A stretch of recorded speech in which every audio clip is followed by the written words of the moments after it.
Assalamualaikum warahmatullahi wabarakatuh. Terima kasih sudah mampir di channel Hasan Alatas. Dalam kesempatan kali ini, saya akan membahas tentang seorang manusia yang telah membunuh 100 jiwa. 100 nyawa sudah dibunuhnya. Luar biasa bukan? Itu dosa yang sangat amat banyak. 100 nyawa. Membunuh 1 nyawa, 10 nyawa, bahkan jika kita bertemu orang yang sudah membunuh 20 jiwa, itu kita merasa ngeri. Sedangkan ini adalah manusia kisah nyata yang membunuh 100 nyawa.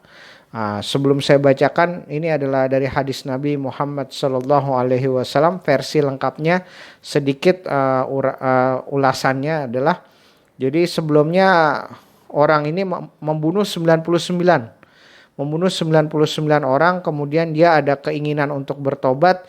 Dia bertanya kepada orang-orang, mana ahli agama, ahli ilmu. Setelah dia ditunjukkan bertemu dengan seorang rahib. Jadi ahli ilmu itu adalah seorang rahib zaman dahulu. Ditanya, saya udah membunuh 99 orang, apakah saya bisa tobat?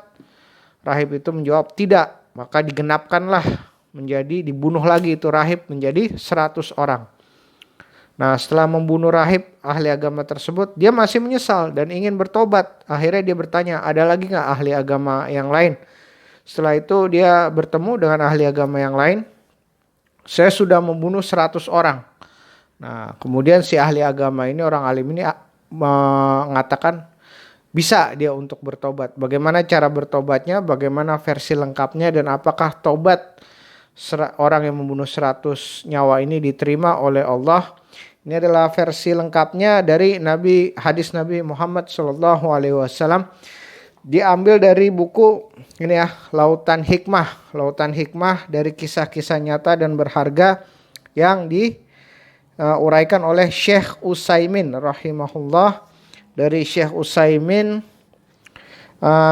terbitan Buana Ilmu Islami ya. Baiklah, saya bacakan. Dan juga oleh Salahuddin Mahmud As-Said. Saya bacakan hadis versi lengkapnya tentang orang tersebut. Bismillah.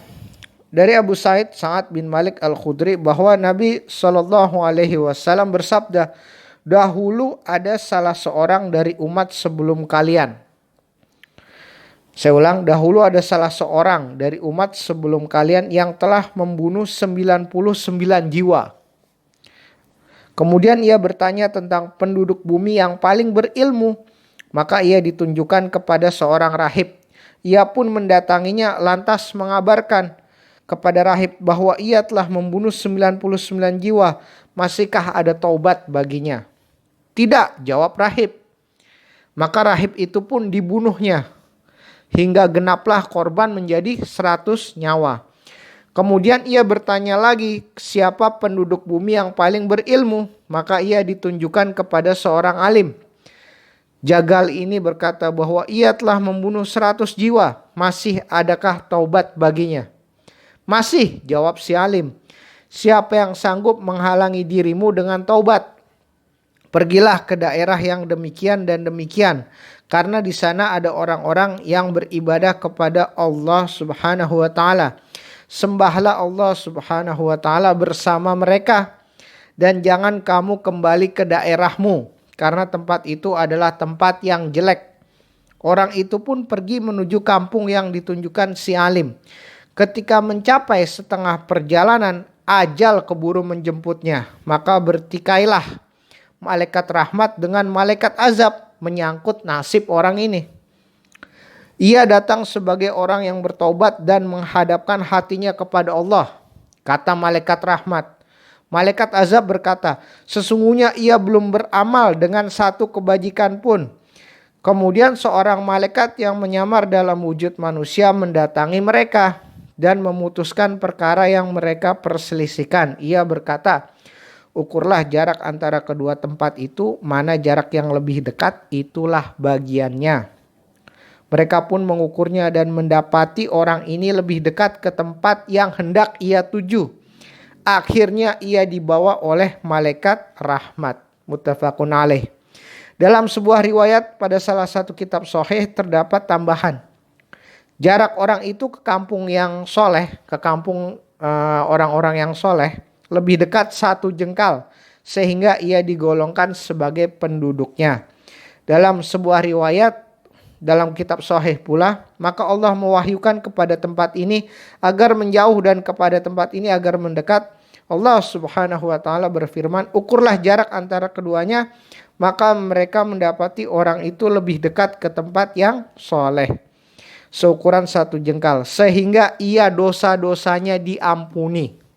Dalam sebuah riwayat disebutkan orang itu bergeser dengan dadanya ke tempat yang soleh. Itulah hadisnya. Jadi dia insya Allah diampuni dosa-dosanya. Dia udah bergeser. Jadi dia disuruh meninggalkan lingkungannya di tempat yang jelek. Ya, disinilah poin pentingnya. Hati-hati bergaul di tempat pergaulan yang jelek ya.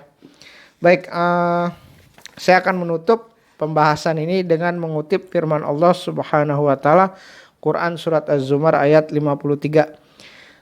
Katakanlah hai hamba-hambaku yang melampaui batas terhadap diri mereka sendiri, janganlah kamu berputus asa dari rahmat Allah, sesungguhnya Allah mengampuni dosa-dosa semuanya. Sesungguhnya dialah yang maha pengampun lagi maha penyayang. Terima kasih telah menyaksikan. Assalamualaikum warahmatullahi wabarakatuh.